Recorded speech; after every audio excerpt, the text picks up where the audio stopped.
always running out of time. No matter what you do. Okay, let's see. Maybe you're getting closer to the base of Mikdash. Daf Mem Bet in Likutei Torah. So we're going to start trying to broadcast it again and see if it works out. I don't know how the reception is here.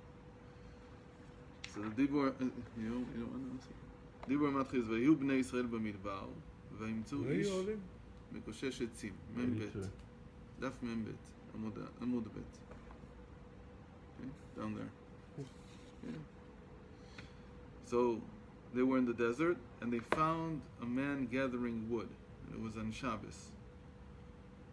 Okay, so what is it? But it doesn't say wood, right? In Hebrew, wood is It's also the name of the plant, which is a tree. So it was like he was gathering trees. It wasn't just gathering wood. And that's the double meaning in Hebrew. So obviously the simple meaning is it was gathering wood. But you could also understand it as being gathering trees. And in the Zohar, Peresh Bazohar, Sheshne Minei Tzim. There are two types of tree. What are the two types of trees that we know about? Etz HaChaim ve'etz HaDat.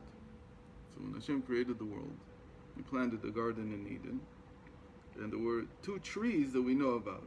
We know that also all kinds of other fruit trees. But the important thing is, the two important trees were the tree of life and the tree of knowledge. And the Zohar asks, which one is greater than which? And the normal take on it is, of course, that the tree of life is much more important than the tree of knowledge. And that Adam sinned because he ate from the tree of knowledge. That's the simple... From the tree of knowledge, you're not supposed to eat. But on the contrary, maybe because you're not supposed to eat from it, maybe it's because it's more valuable.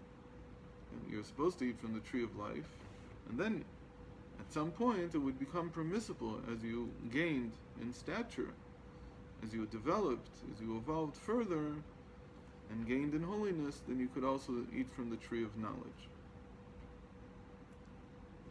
So which one is greater? להבין זה צריך להבין עניין הקדושה שאמרו רז"ל, אדם מקדש את עצמו מעט מלמטה, מקדשין אותו הרבה מלמעלה. So the sages have a very important saying. It says you need to understand the saying first. That if a person sanctifies himself a little from below, he is sanctified, meaning he's helped from above to sanctify himself a great deal more. But you have to start with sanctifying yourself a little bit in something. And that's the hardest step. Because people stop short of even doing something small because they want the whole kit and caboodle. They want to get all the way to the top right now, especially in our generation. But still, it still works the same way, that you have to sanctify yourself a little bit with something, and then you're helped from above to sanctify yourself a lot more. What does it mean? It means that this is your awakening from below, and the awakening from below causes an awakening from above. And the awakening from below is the hardest thing to do because it involves you're fighting against your nature. ואינו רוצה לומר השראת השכינה לבד, שעל זה אמרו בפירוש שכינה שרויה, כמו שאמרו ז"ל שאפילו אחד שיושב ועוסק בתורה שכינה עמו. When they say sanctifying yourself from above, they're not referring to just the divine presence being with you. They're referring to something much more, because the divine presence doesn't require special effort. For there to be Shekhinah, it's enough for one person to sit by himself and learn Torah. To sanctify, what does sanctify mean? Sanctify means that you distance yourself. You take upon yourself to be detached from something that in that thing you're sanctified. Meaning, for instance, a person who, reads newspapers. So he decides he'll cut them out. Why? Because there's nothing good in them anyway. But even if there is something good, sometimes, so I have an idea that for me this is being sanctified. Sanctified by definition means to be sanctioned, to be separated. So you have to separate yourself a little bit in order for there to be a greater separation from above. They help you more from above. They sanctify you more. Is it not talking about causing the feminine waters to rise? So that's your feminine awakening. The awakening is that I cut myself off. I detach. I like the sages say, asu siyag Torah, that you put a fence around the Torah. The fence means that I'm not even going to come close to certain things, that even though they may not be completely usur, but I'm going to make them usur. Of course, the best thing is in things that already have some kind of amount of that they're prohibited by the Torah. You add another prohibition on them. Is to sanctify yourself in the things that you're permitted to do. So, for instance, when it comes to food, so a person decides that to keep my health, I'm not going to eat any more sugar at all. Nothing at all. You don't have to. The Torah doesn't say that you have to do something like that. It's permissible to eat sugar. But you can sanctify yourself by saying, I'm not going to eat any sugar. It's also better for your health anyway. And even that will be considered something that you sanctified yourself in. Avoid Coke from now on. Coca-Cola, for instance, which has sugar. But you can do sugar in general. Coca-Cola is not so popular anymore. אלא העניין הוא, על פי מה שכתוב בגמרא, אהה דכתיב ואספת דגניך. וכתיב ועמדו זרים וראו. דכאן בזמן שישראל עושים רצונו של מקום, וכאן כשאין עושים. There's a special thing that the Gemara says that in general a person has to work in order to make his living. The sanctification that comes down here is that you don't have to immerse yourself in the daily issues of making a living. Rather, something else will do it for you. So, for instance, investment is one of the examples that we have in the modern world, that a person doesn't have to work. The livelihood comes by itself. That's mamash v'amdu zarim v'ra'u tzimchem. It was very difficult for there to be something like this a long time ago. I mean, the example that they give is somebody else will tend to your flocks. That's what it means. A foreigner will tend to your flock. Banking's been around for a very long time. Not so long. I mean, in the time of the Torah, to even think in this, for the sages to say something like this, there weren't banks in the time of the sages. There's money in No, not really. No, not as a business. It really started in Italy in the 1400s. 14. Bank of the river. Monte Paschi. And the reason that it started, one of the reasons that it started was because it's very much related to the number E, 2.718, which is very related to Birkas Kohanim. It's the value of Birkas Kohanim, 2,718. 2.718, and that's the natural logarithm. It's many things, but it allowed them to calculate interest. How do you call it? Compound interest. And the moment that you could calculate compound interest, so there could be really an investment in lending the bank money and knowing how much you would get. The Torah in general doesn't like this, so it says you can't use interest. And interest is a usury or whatever it is. But the idea that somebody would tend your flock is a much deeper idea. It's like investment in a company, basically. That's the original thinking behind what does it mean that I invest in something, in a flock, and I pay somebody else to tend for it, and then he gets some of the profits from it, and I get the rest. So who was the first one who did something like this? The first investment banker in the world. Lavan was the first investment banker, and his worker was Yaakov. Okay, but who gave him the idea? Yaakov gave him the idea, and he said, as a broker, I always make more than the guy who invests. That's very interesting. He already knew that it's better to be the broker than to be the guy investing.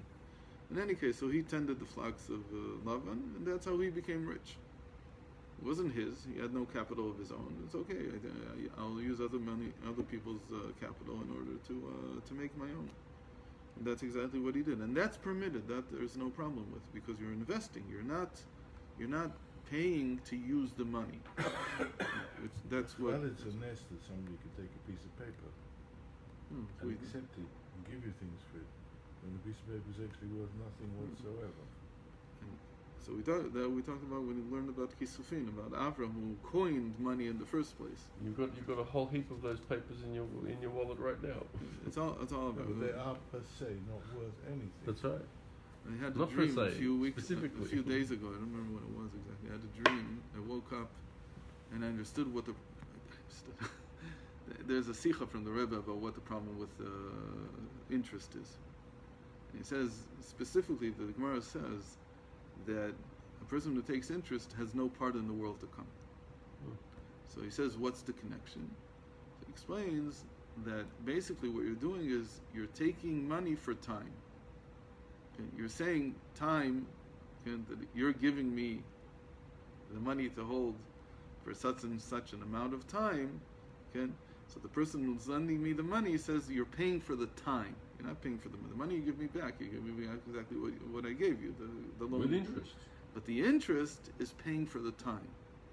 So he says, if you can't give other people your time, I mean, it's like it's a thought about what life is about. That you have some things that Hashem gave them to, but they're not yours. We said before we started with, we were running out of time. So the time is not mine. But if I begin to take, it's like I would take money from my life. Same thing. Right. Like if I donate blood, and I want money for it. Now, Hashem gave you the life. Or if there's people now who donate kidneys, so he wants money for it. No, it should be entirely an act of chesed. So when you loan somebody money, what you're really doing is, since you're going to get back the money itself, you're allowed to receive if there was a difference in the value. For instance, if you Interest rates. not interest rates, but the value of the money itself. If it went down, the person needs to give you some more back so that it equals. And a person who's very strict won't even do that for a short-term loan. They won't. For a long-term loan, sometimes you do need to give more back because the value went down. For instance, it's usually with commodities. Money is supposed to be constant at some level. But there is such a thing that you're allowed to come and say there is a cost of living and it goes up. So if I loaned you $1,000 10 years ago and you're paying it back to me today, so you should pay me based on the cost of living. It's not interest, but the fact that the money's worth less. Or the CPI index or Whatever it is. But if I'm taking it for the time itself, that's forbidden, because then what am I doing? I'm taking the one thing that Hashem gave me. It's mamash a gift from Hashem, the time that I have, and instead of using it to help other people, I'm profiting off of it. So it's like So he says, what is the world to come? The world to come. So tshuva for it. So to give more of your time. I don't remember. The Gemara says with the tshuva for malvei beribitas. I can't remember what it is. But if you take your if you've been using your time to make money, so he says, so you've been using it as if it's your own. If it's your own, so then he says the world to come is made out of what you did with your time. But since you used it to make money instead of to do mitzvos, and the world to come is made out of mitzvos, so you lost that time. It's almost like if you're saying that year in which your loan is working and giving you interest, so that year is yours, so you're not doing mitzvos with it. Mm-hmm. You've used it for something else, and the world to come is built out of your mitzvos. So it's gone. So I had a dream about this, that the thing you're doing is you're taking away by using money in this way. It's not just about time. It's also about what we talked about with Avram, that the money is supposed to cause you to understand what it means to yearn for Hashem, to understand what it means to have some connection with the infinite. But now you've taken it and you've made it into a money making, into a profit making instrument. So you've taken it down a rung from what it could be. It could have been a yearning, sufin, But now it became just another thing they use. For instance, you could do the same thing with your family. You can rent them out, make them work. Instead of loving your children, so you see them as a. Well, that's part of the Torah. If you have no other choice, if you have no other take his choice. daughter and It's only if you have nothing left, says the Rambam. If you have anything left, you're not allowed to do things like that. But all the more so if you love them because they will. It says in But certain they used to do it for a different reason. They used to do it because they wanted to get a good shidduch. That's not for an Ama Ivriya. That you're allowed to do for, to have her work somewhere for money, but not to sell her. There's nothing like that. In any case, so what you get back, the kedusha that he's talking here about, is not just that there's divine presence in your life, but he says that you're not required to completely immerse yourself in the day-to-day necessities. And there's another statement from the sages that says the same thing. They say, that a person who accepts upon himself the yoke of the Torah, of learning Torah, so they take off of him, from Shemaim, they take off of him the yoke of making a livelihood. All the things that have to do with the regular world. And it's a big deal. The Rebbe talks about a lot. That the moment that you dedicate yourself to being a Kohen, and being a Levi, as it's called. So from Shemayim, they say, just like a Kohen would receive a tenth of everything from other people, and he didn't have his own land, and he has to be somebody who's really devoted to serving Hashem and to advancing the Torah's goals in the world. So then they take off of him, and things come to him by themselves. He doesn't have to actually go out and work for them. We have a whole plethora of examples with tzaddikim, or mash tzaddikim, where poor church mice and worked their whole lives physically. So it was also like that. So which one is it? They didn't feel that they were lacking anything. Not lacking. You said that you wouldn't have to work for it. No, they didn't work. What do you mean? They were digging trenches. It's in the time of the Talmud. Anyway.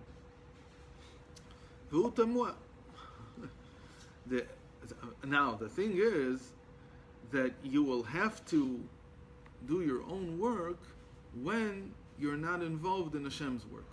It's like you have to decide which one do you want. So he says it's a big question mark, because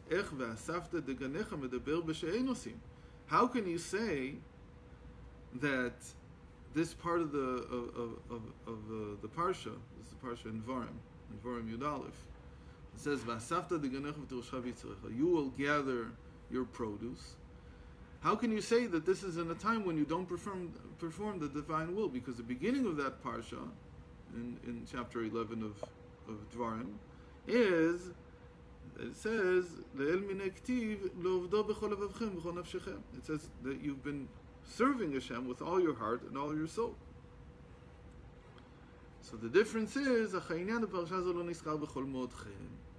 what's lacking is, and which is why this is called not serving Hashem, is because it's lacking the third criteria of serving Hashem, which is b'chol me'otchem, with all your. So how do people translate this? So sometimes they say with all your might, with all your wealth, because that's what the sages say. Or another way of saying it is me'od means with your more, meaning that they even if you serve Hashem, but you're not constantly adding. That's the whole idea of kedusha, of sanctifying yourself from below. To sanctify yourself from below is that every time you do something more, you sanctify a little bit more. You don't have to take big steps. Cutting out all sugar in the beginning is difficult. Okay? But you can cut out, just like you said, cola. And then you can cut it out from pastries. And then you can cut out from, and slowly.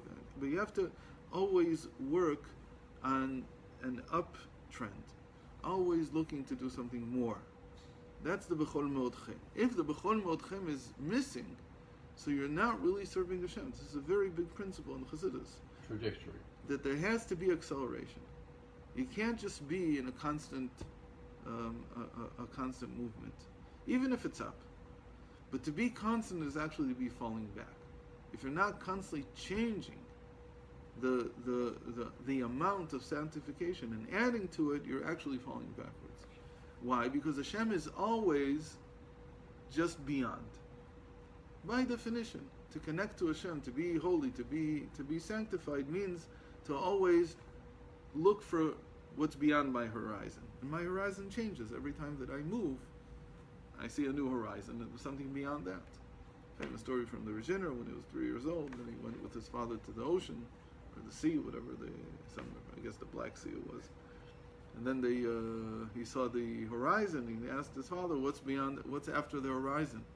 He said, after the horizon, there's another horizon. He said, what's after that? He says, there's infinite horizons. So at 3 years old, he already taught him to yearn always for the next horizon. And that's what it means really to sanctify yourself. That means that the air conditioning is going to turn off. Yeah, no, I just looked What's to beyond see the how horizon? much- Turkey. I was looking to see how much Turkey. time he gave you. What? I was looking to My son was also calling, because it's a good time to call. Sure. Le'avin ze. Okay, so now to understand all this, was an introduction. To really understand this, we have to start from the late pulchana ke pulchana de rechimuta. It says there's no serving God like serving God out of love. Now I translated it incorrectly, as we'll see in a moment, but that's how you translate it initially. Leit pulchana ke pulchana de rechimuta. Serving out of love. Right away he says that's not what it means. ומדלא אמר ברכימותה, מובן היות האהבה עצמה בחינת עבודה ועמל גדול להגיע אליה. It says, if it wanted to say that there's no serving God like serving out of love, it should have said, leit pulchana ke pulchana berechimuta. Berechimuta means out of love. But it says derechimuta, meaning there's no service like love. That love itself is a service. It's not that you have to have serving God out of love. It's that the love itself is service. Is how to serve God. And it's a great toil to reach love. כמו שמשה רבנו עליו השלום לימד דעת לאהבה את השם אלוקיך כי הוא חייך. And what Moshe Rabbeinu taught, the knowledge, the consciousness that he instilled into the people, was to be able to connect to Hashem out of love. Okay? Meaning to love Hashem, just to love. What does that mean? Ki hu chayecha. Specifically, we've talked about this many times. It's a big deal in Chassidus. Today we'll add something more that we haven't talked about. But that you feel love for Hashem just as you feel love for the life force in you. A person knows that he has life force. And when it says a person loves himself, it might be that he loves himself as an idea or as an image. But Chassidus wants you to love the very life that you have. And to feel that that life is Hashem. What's so important about this? We'll see in a moment.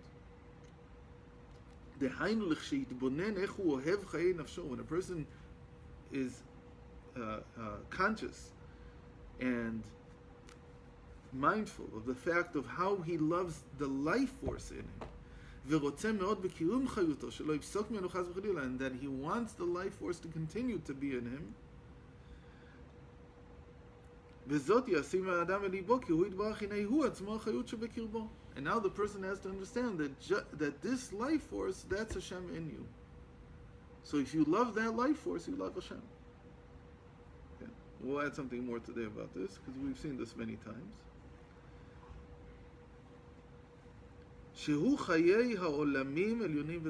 Because he is described, the Almighty is described as the life force in the worlds, the supernal and the physical. This is what it means, with all your soul, meaning with all your life force. Nefesh also means your anima, your life force.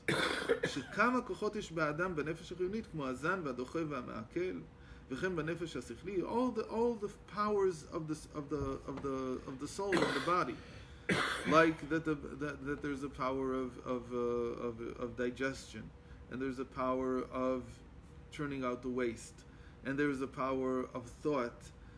And all these things, a person has to feel them. He has to know, he has to be mindful of the fact that he has these things going on. If you're just going through life and you have no knowledge of the fact that all these miracles are happening right now in your body, so you obviously you don't really love your life force. You don't really understand. You can't love something that you don't know exists. You don't know what it is. You have a duty to learn about these things.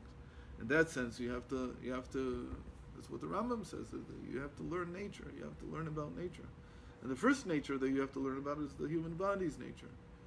It's mamash a mitzvah.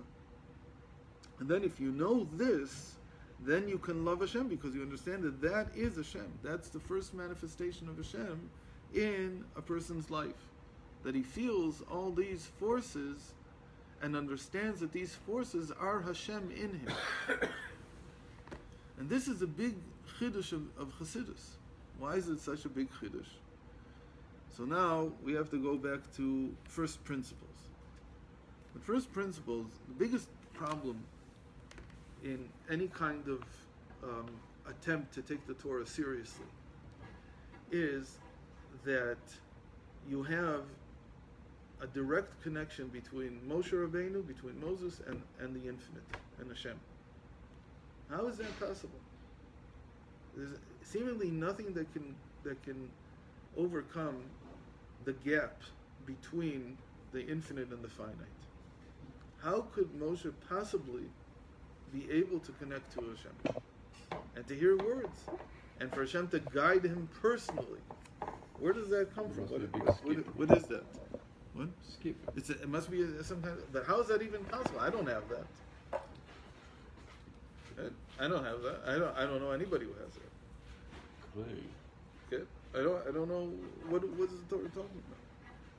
There has to be some kind of explanation, that makes sense. And more importantly, that the big deal here is that Hashem is supposed to be infinite in the sense that he's not supposed to be affected by reality.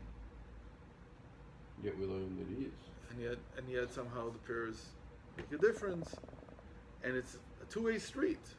So what in the world is going on? So this is the biggest question, you could say, in all of theology everywhere.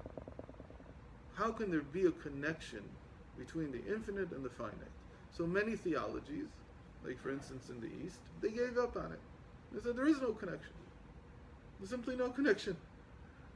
The most you can do is stop living in your make-believe fantasy world.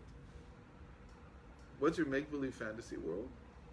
That the ego is something real, and that you need to take care of it. And so you give up this whole picture and go back to an indifferent, really an indifferent to yourself and indifferent to everything type of reality. Obviously there are different takes on this and whatever, but that's the general idea.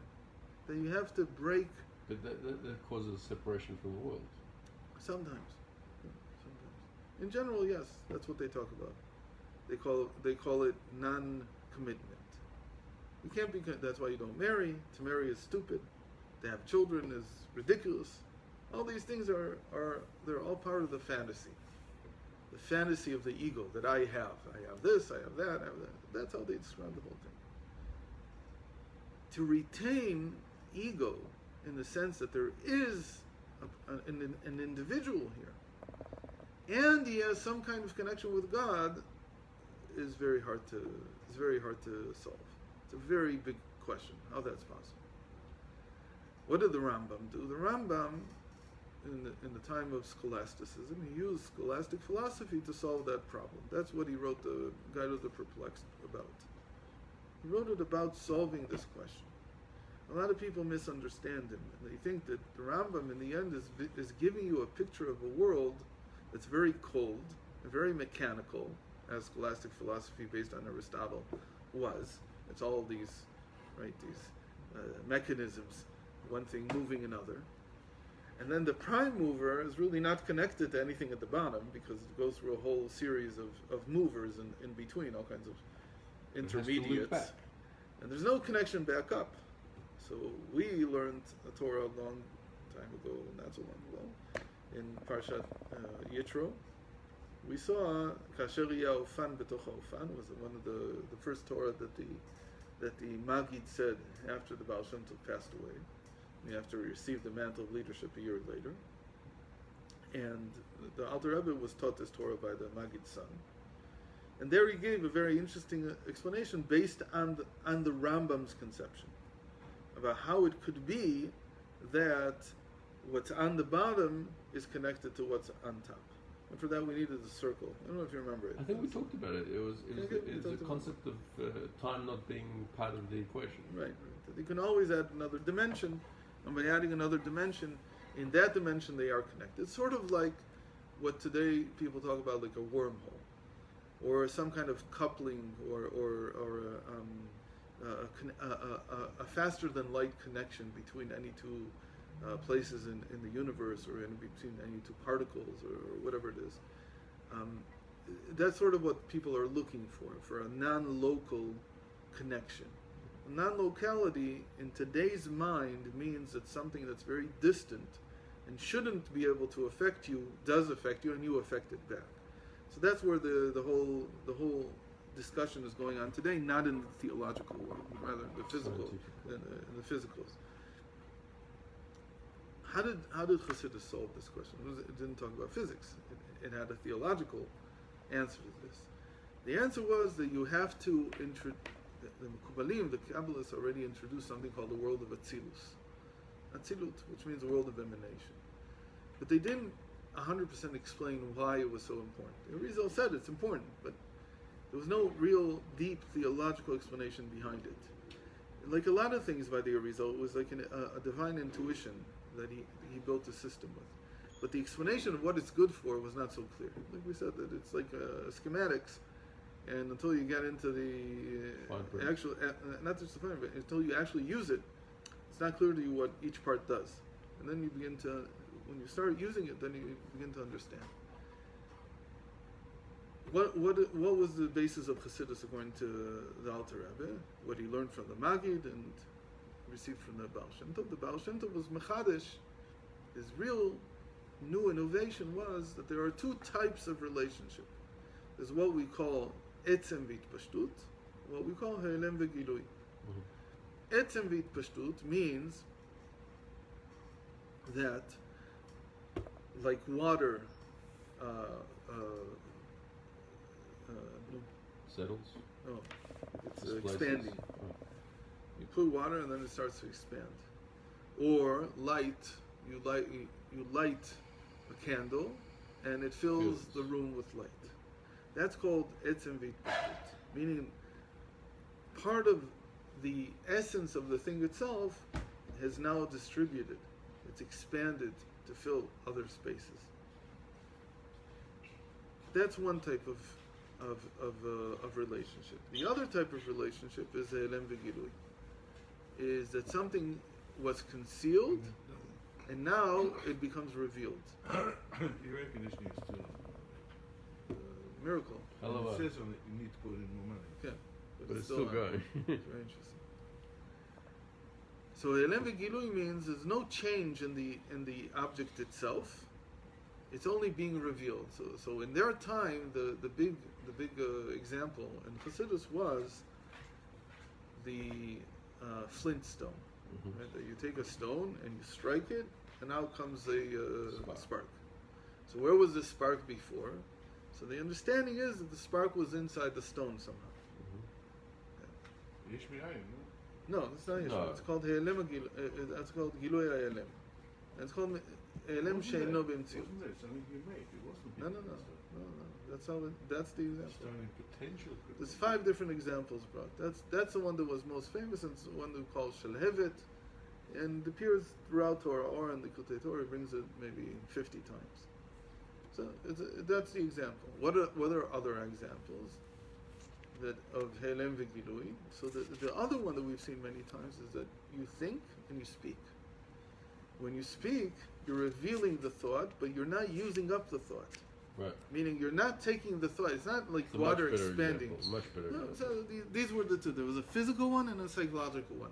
From that, three others also. But from that, the fifth Rebbe used to say that in everything that you want to explain in Torah, you have to give two examples. One from the physical world, that's like the flintstone. There's a difference because when you think and then you speak, the thought doesn't go away. The thought is still there. Okay, That's what we just said. The thought is permanent. That's what we said. Whereas with the spark, right, it wasn't there and you hit it. It's gone afterwards. Not the So same. it's got the potential of making as many makes a sparks fire. as you want. You make a fire. You don't know. Yeah, so. So, what the now? The main punchline. You have to hear the next sentence. Next sentence is important. That between the emanator, between Hashem and Atzilus, it's called only He'elem v'Gilui. This is what he says in Shara Yuchud V'Amunah. To the Atzilus, he's only revealing. What is he revealing? That's not Keter? The Keter is revealing into Chochmah. That's another way of saying it, but usually we say from Ak to Atzilus. It's He'elem v'Gilui, meaning that he's only revealing his infinite light. But we learned that from Keter to Chochmah is a skip. So how is it being revealed? It's a revelation. You're talking about something else now. Right. Now we're talking about what the nature, how is it affecting the object? It's not, because he's only revealing something that he has. He's only showing you. When you talk about etzem v'itpashtut, when you talk about a change actually occurring in the object, that's from Atzilus down to the three lower worlds. So it's true that Atzilus changes all the time, because what is Atzilus? It's the light of the infinite, or the infinite light. But it's not the emanator himself, it's not God himself, it's Right. only what God revealed. In the light there's always changes. That's what we said, that the tzimtzum was only in the light. Mm-hmm. And even then, it's only, like he says, it's only a mashal. It's not real change. It's only, we use that to describe it. In any case, if you want to talk about change, the change is only from the world of emanation and down.